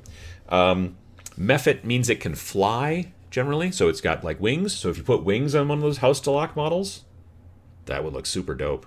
I think I want to do that, actually, now. And then Slaughter Fiend. Slaughter Fiend is very... I think Slaughter Fiend can be kind of a catch-all for a lot of things. So if you were like to give like a House to Lock guy and give him like some of those daggers, which a lot of those House to Lock Necromunda models have, and give him like a cool demon head or whatever, you could easily make them a Slaughter Fiend. That would be a perfect lesser demon. So yeah, there's lots of options there, and that was kind of what we wanted to do, was to give you lots of options. Crix from War Machine might be a good choice. Oh yeah, no, absolutely, I could see that. I'm totally brainstorming an idea for an empty cabal made from the demons formed from the coalesced souls of the holy warriors who died during the war, compelled to annihilate hell at all costs. There you go, that'd be kind of cool. Let's see here. Would you ever be interested in a wave-based skirmish game, such as 3 waves of 3 models, so it's a little bigger and crazier than skirmish game, but not Banana Crackers as an army game? I could see doing definitely a scenario or 2 like that in a skirmish game. Especially if it was like a co-op game. So it's like you and me, when we both have our small war bands of whatever, and then there's a bunch of... Well, if you look at like a game like Space Hulk. Space Hulk is kind of like that, because it's not just like the Terminators kill all of the Tyranids and then it's done. It's the Tyranids just keep coming. These Tyranids get blown off the board, and then just more of them come from the back part of the ship, and then you just keep recycling them until... Usually either there's a certain number on some scenarios where like when there's so many killed then it's done, or more likely it's like when we get here and get this thing, it's done. So you're just constantly, you have like in the box, it's been a long time since I opened the box for that game, for Space Hulk. Space Hulk comes with 22 is the number in my head, but it might be 28 gene stealers. But you can certainly kill more than that in any given mission because they just kind of keep recycling. So, like, you get 3 of them killed, you set them to the side, and then you bring in a pip or a blip. It's just this little token that looks like a little radar blip, but on the other side, when you flip it over, it either says 1, 2, or 3. So this blip is moving through the hallways, and then when you finally see it, actually line of sight, then you flip it over, and you're like, oh, that's 2, and then you put 2 gene stealers down there, and now they're coming towards you, and that's how you can keep having not waves so much, but just keep having a whole bunch of the same thing coming at you. So I could see that in some certain scenarios potentially. What scale model should I be looking for if I'm going to create a demon cabal? That's the interesting thing about demons is that they can be kind of any height. So, like honestly, some of the 3D printed ones that I did for this game, I just had my friend Matt scale them up in the slicing software. Like, oh, this guy's going to be 28 millimeters or whatever. Okay, well, can you blow them up just a little bit to like 40 millimeters? And I would like do the math like online and stuff and be like, okay, this is the if he's this tall at this scale and this and this, and so blow it up this many percentage points or whatever. And so you can do that. The main thing to think about in the game is that the suggested base sizes for the minions, suggested base sizes 25 millimeter, 32 millimeter, or 40 millimeter round bases. So the height doesn't matter because it's not like you're worrying about like hiding behind a piece of terrain so you don't get shot because there's no shooting really. It's all melee combat. So your height doesn't matter. It's really the base size. So the 25 millimeter, the 32 millimeter, and the 40 millimeter suggested base sizes for your minions. Now, if you want to go bigger, knock yourself out. You can. It's just these are suggested base sizes. The devout is, I believe, 32 through 60. So 32 millimeter, 40 millimeter, 50 millimeter, or 60 millimeter round bases. And again, if you find a 56 millimeter round base that's made out of laser cut MDF or whatever, it's fine. But yeah, basically 60 millimeters is about as big as you want to go with your devout. And you only have one devout in every cabal. And then your leader can go to 32, 40, or 50 millimeter round bases. So basically 32s, 40s, and 50s. So 32 to 50. So those are, again, suggested sizes. But like I'm working on a devout right now on Twitch. I'll be painting him again tomorrow night. Wait, today's Sunday. Yeah, tomorrow night at 7 p.m. Central Time. And he's probably, I don't know, he's probably 5 inches tall probably. But he's on a 60 millimeter base. So he's within the realm or whatever.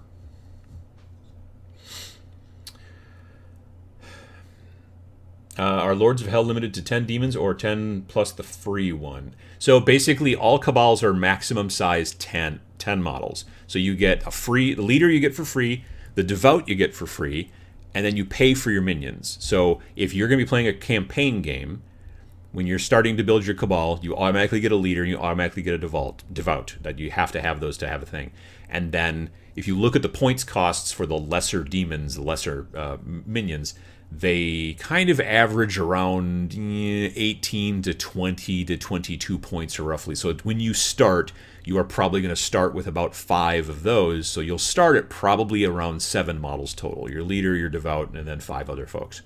And then as you play the game and you collect souls and you do this and you can recruit more and there's things you can your cabal can change, but your maximum is always 10. So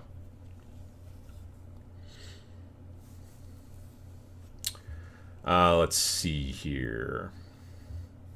I've heard Tabletop Minions talking about a Patreon bit sculptor for at least a month now. If someone hasn't done it within a month, I'll do the darn thing. Well, I mean, that's fine, It's someone should do it, and I think not just one person. I think a lot of people should do it because there's lots of different types of bits out there and lots of different types of sculptors. There may be a very good reason why nobody does it. I don't know what that reason is. I remember years ago we were talking to the guy who runs. His name is Justin McCoy, Mr. Justin, and he runs Secret Weapon Miniatures, and he makes like one of their biggest products is they make resin sculpted bases.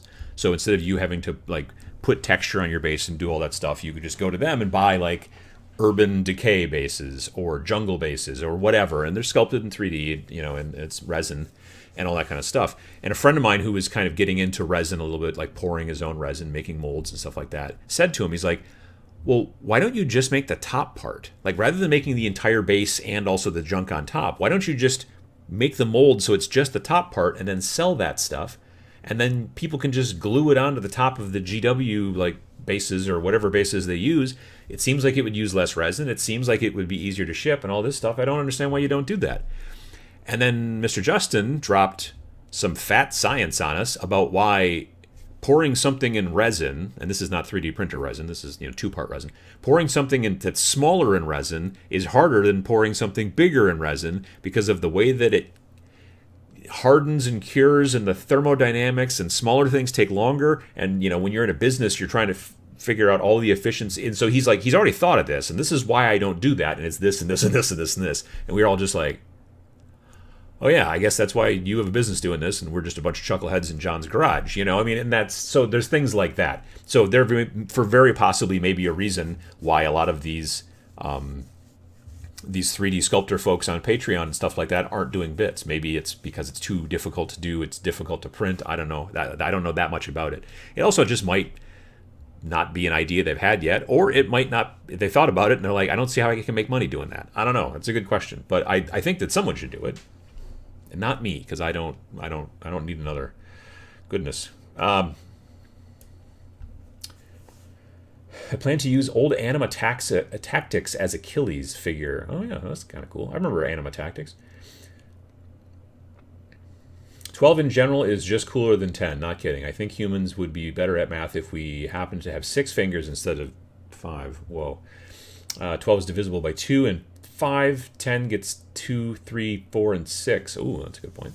Base 12 math is frankly simpler for all day-to-day math. Want thirds? Cool. Trivial. In base 10, thirds are a pain in the... Oh, yeah, no, I can see that. Yeah, absolutely. I understand you want heads and shoulders, but what about knees and toes? Knees and toes. I don't know about that. That seems like that would be... That's a niche market. One of the things I love about Rain Hell is that it's also terrain agnostic. You can do a forest in springtime or a snowscape or ruins, any terrain that you have except for like modern. Yeah, like a gas station or something like that would be weird. But we wanted to make it so that it wasn't like, oh, you're going to have to come up with a whole bunch of new terrain. You know what I mean? Like most people have got some sort of ruins that might look a little gothic or a little medieval, and those would be part of the ruins of the hell that was, because there were structures and buildings and whatever and all that kind of stuff. But then there's also, like I said, toxic pools, tar pits, stuff like that, petrified trees. I don't know that I personally would go like lovely springtime trees. That'd be a little weird maybe. I love those trees from, the heck is the name of that company? Oh, Monster Fight Club. Monster Fight Club makes these great pre-painted trees where it's like the trunk, and then it's all these spindly bits and like that, and then it's just like this like thing that you put over the top that's leaves. So you're like, oh, a nice leafy tree, and then you just go and just take it off, and then you've got, oh, cool, spooky dead tree, and it works really, really well. And if you want to make a taller tree, you just take 2 of those things and stack them on top of each other on top, and it's just, yeah. And they paint, like they make them in pre-painted like to be green. They do like an autumn. They do like a pinkish. Maybe it's a weird alien tree or flowered. I don't know, whatever. So yeah, it's those are very cool. I own some of those. Absolutely.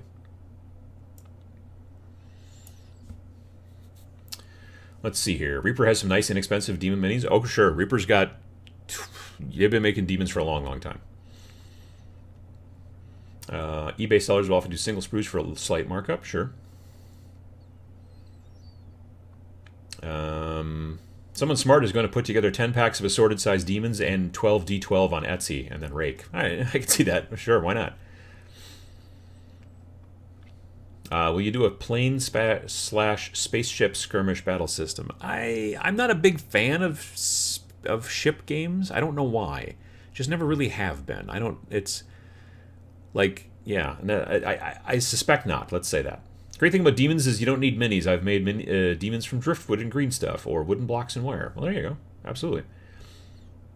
What is Vince's day job? Is he an IT programmer guy? He does something with insurance. Like, he doesn't sell insurance. He works, I think, in corporate at some insurance company. But I don't exactly know. I know he knows PowerPoint real well. That's about all I got. And he's good at spreadsheets. So, not this guy. Next game is Cat Patrol. Boy, that'd be... Cat Police? That'd be cool, but I don't know. Let's see here. Cat Police. Sorry if I'm late to the show. It is okay there, Eric. Don't you worry about it. I think your next game needs to be about fishmen. A game set under the sea. Now I'm going to have that song stuck in my head. Let's see here. Your rooftop unit probably isn't level. Oh, the air conditioning. I think that's what's happening is there's like a pipe or so. It's when it kicks in real hard, and then I think the condensation is dripping or so. I don't know. And they said that it was fixed, but there's probably a lot of things going on. But like if it rains real hard, nothing. Snow melt, nothing. It's only when the AC works. Wow, I am way behind over here. Most battle reports are filmed boringly, which makes it hard to watch. Yeah, that's true. Let's see here. If Play on Tabletop did a bat rep for Rain in Hell, they would be pretty sweet. I've watched a couple of theirs. Yeah, no, they do good work. Absolutely. I want to try.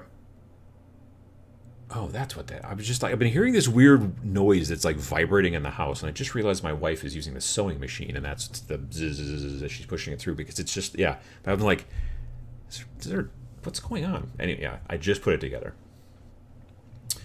Let's see here. I want to teach myself how to digitally 3D sculpt, so maybe I'll try to create a head and bits company. I need a new form of income because COVID killed my job. Yeah. Matthew Sears, how you doing? I'll take a gander. I'm on the way to Milwaukee and distracted. Matthew is not driving, FYI. I know he's on his way to Milwaukee, but someone else is driving. He is in the passenger seat. So, just FYI.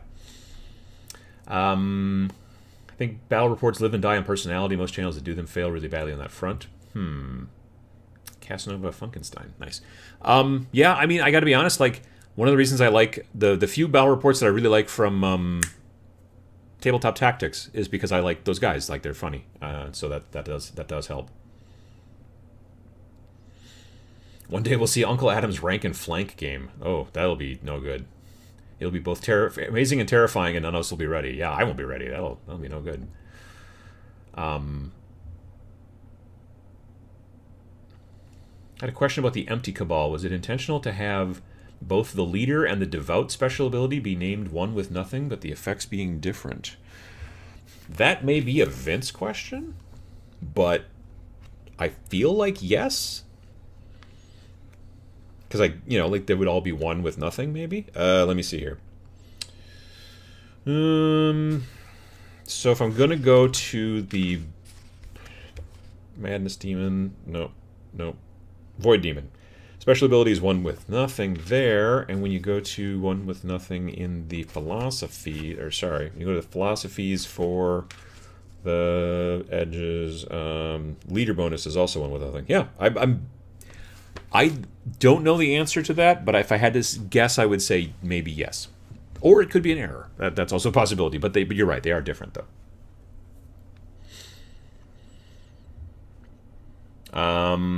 When I was producing tabletop miniatures, I got the same. I say, look at these shiny new items. That always said, cool, what's next? Can be frustrating. I mean, it's not. I'm not frustrated by, I guess, that about like, hey, what's the expansion? I guess I was kind of sort of surprised because I like to buy a game, and like Zona Alpha, and I love the fact that this is pretty much everything. Like, I don't need this and a codex and 3 other expansion books and all that kind of stuff. I dig that it's not like that. That's one of the things I like. But that's me. The best backstory that can exist is the one the players make themselves. Nice.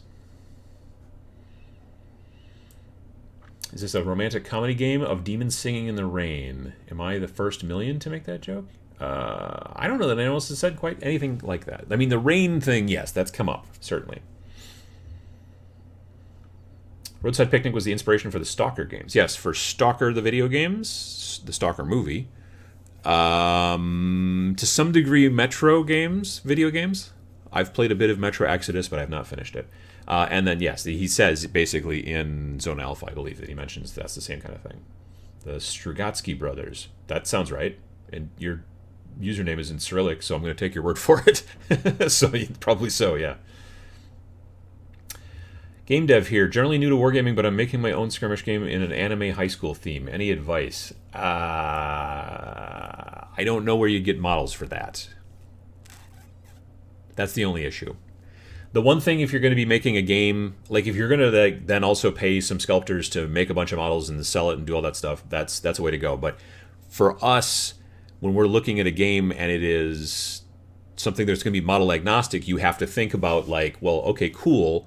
Where are people going to find these models? That's the issue. Like if we decided to make a game that was all robot squirrels, you know, it's hard to find robot squirrel models in any situation. Whereas demons, demons. You know, if you're going to make a game about, I don't know, army dudes fighting other army dudes, or army dudes fighting fishmen, you know, like that's not hard. Like you can find fishmen models. I wish you could find more. Don't get me wrong, but you know that kind of thing. Like if you were going to make a game about, I don't know, army men fighting like Cthulhu-y stuff, like that wouldn't be hard to make that happen, especially when you're putting the onus on the person who buys the game, right? And there are people out there who are absolutely not interested in a game when they don't know or they don't have access to the miniatures directly. There are a lot of people out there, don't get me wrong, who are like, if the book is not directly next to all of the boxes of miniatures at my local shop, or if the book is not the first thing that I see on the webpage for the, you know, and then all the miniatures are there, I'm not interested. And that's totally valid. That's the way they want to play, and that's cool. But there are also plenty of people out there who are like, I love being able to take a little bit of this and a little bit of that, and I like being able to do, you know, 3D print this and then use some stuff from a big company and use some stuff from a small company and put it all together and make a cool thing. Frostgrave basically kind of does that. Sure, they sell some models as well, but they also do, you know, that's a big portion of it. Same with Stargrave, same with Zona Alpha, same with Planet 28, same with Star Breach. Like there's lots of companies out there that are like, we're not going to sell you miniatures, we're just going to sell you the rules and you figure out the miniatures. And there are people that don't like that, but there are also people that love the freedom and the creativity of that. So that's kind of what we're doing. So if you're making anime high school battlers, then the issue is, where are people going to find those miniatures?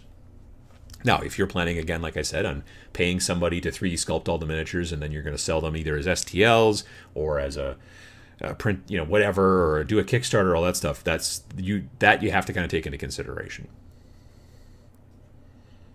Some people look at limitations as just limitations, and I like to look at limitations as, I guess, just a way to drive creativity. It's kind of like in filmmaking, you know? Like if you don't have a whole bunch of money, you have to get creative to make your movie still good. Whereas if you have a whole bunch of money, then you just be like, just throw money at the problem, whatever it is. But we've all seen movies that have cost a buttload of money that were terrible. And we've probably also seen a bunch of movies that cost nearly nothing and were really good. And there's a lot of reasons for that. Sometimes it's just story alone, but sometimes it's just like, you know, like the movie Swingers, which I am a big fan of. I watched the behind the scenes not too long ago. And there's a scene where they go into like a nightclub and they're kind of walking through the nightclub and then they're like looking for people and stuff like that. And they're going to hang out with some friends or go to a different party or whatever. And they just walked into a nightclub. They didn't get, like, none of those people were extras. So there were people that were like turning and looking at them because they're like, who the hell are these people? Because it was just like, it was like Vince Vaughn and Jon Favreau like walking through this club. And then there's a guy who's holding this camera. It's this massive camera. And that they've rented, and I think they had to wrap it with somebody's coat, and I don't even remember why. I wouldn't think it would make too much noise because it was a club and it was loud in there.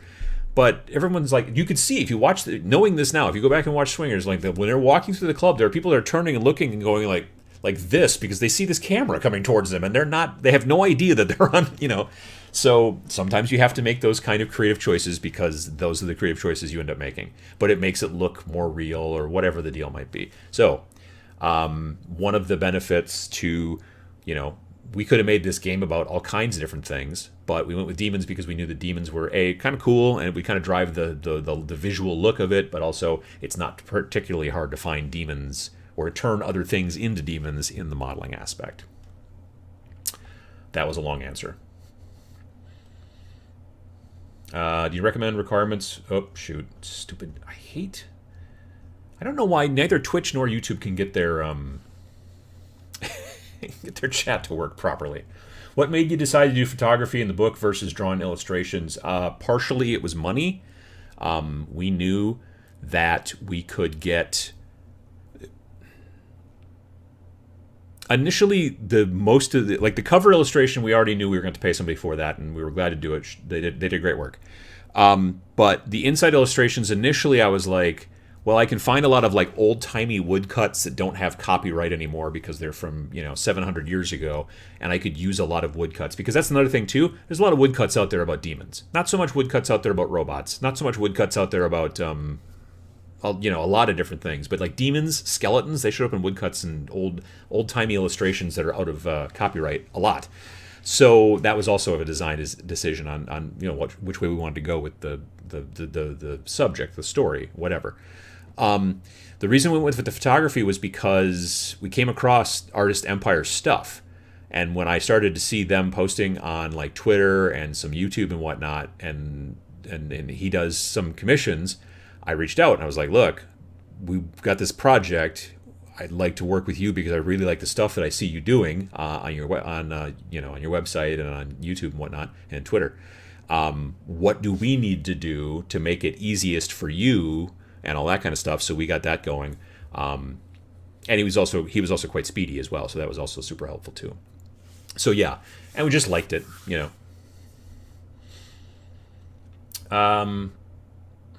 Is Rain in Hell accessible rules-wise for inexperienced players? Let's say I want to try it with a couple of my friends, but our only experience with tabletop is Blackstone Fortress. I think if you've played Blackstone Fortress, like if you've never played a tabletop game at all, then I don't know that we didn't like get down into, like there's a lot of games out there that are like, okay, this is what dice are, and this is what this is, and all that kind of stuff. We didn't go down that close in it, but if you've played a game like Blackstone Fortress, then you should be able to figure this out. I would definitely think so. It's not crazy in depth either. We didn't make it like there are literally, demons have 3 stats for the most part. They have their movement ability, which is measured in inches. Let's say you have a move 6, that means you move 6 inches. You have your life, which is kind of like your hit points. You might have 7 or 8 life or 10 life, or maybe the corpulent demon has like 15 life. And that means and then you have combat, and your combat is a number. And when you're attacking somebody, you compare your combat number to their combat number. So if my combat number is higher than your combat number, then when I throw my dice, I hit, meaning I actually hit as opposed to miss, on a 2 or higher on a 6-sider. So basically 2 up is a hit if my combat is higher than your combat. If our combat levels are equal, then I only hit on 3s, 4s, 5s, and 6s. So 3 up. If my combat is lower than yours, then I'm only hitting on 4s and up, 4, 5, and 6. So it's only a 50% chance.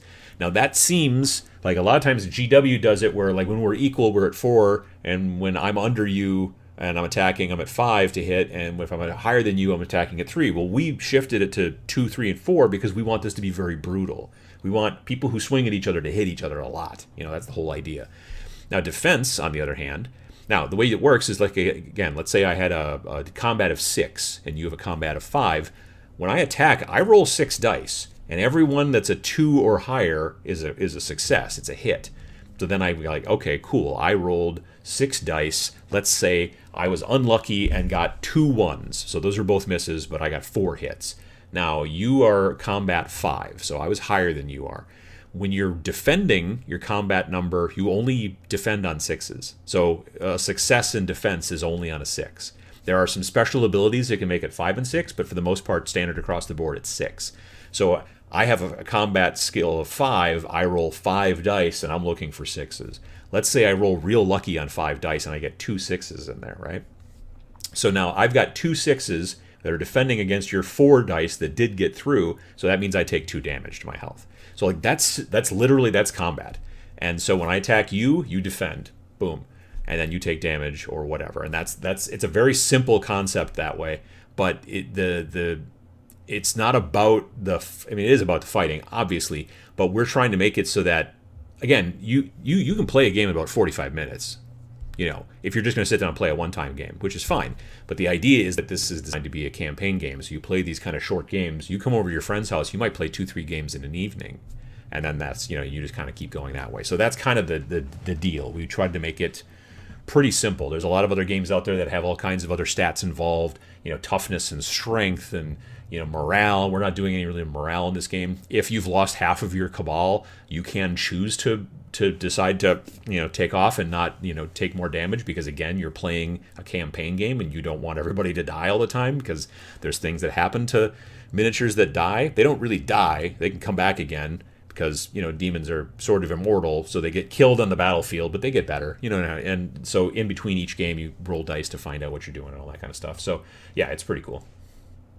Hey Goobertown, how you doing? Let's see here. Thinking of having my Ogroid Thermitage as my devout or leader. That'd be very cool. I saw someone posted on Twitter earlier today that they were going to use a bunch of different Warcry stuff, I think, and definitely that model was one of them. Got some monkey bits on my Thingiverse. That's a sentence that doesn't get thrown around too frequently.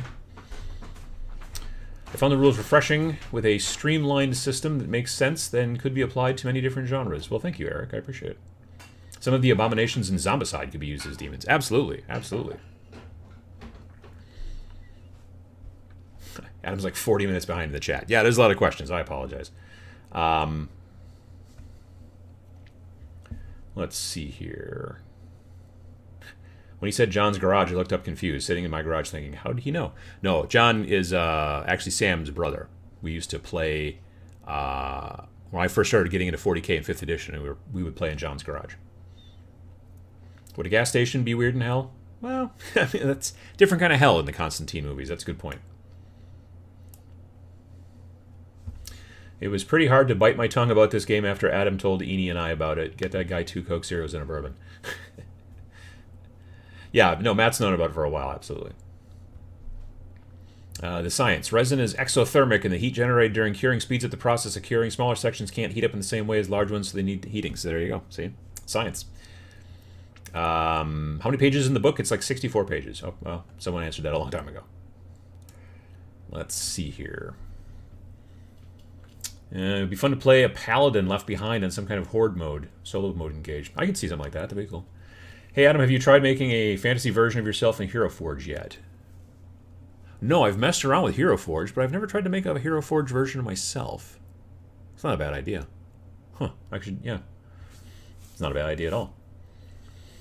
I found ship combat games to be a very niche market. That's very true, I think, yeah. Like there's people out there who are like, but bring back Battlefleet Gothic, and that they're not a huge group of people, as it turns out, but there are some. I mean, mini wargaming is starting to do Battlefleet Gothic again. That's interesting, I think, to some degree. So there's that.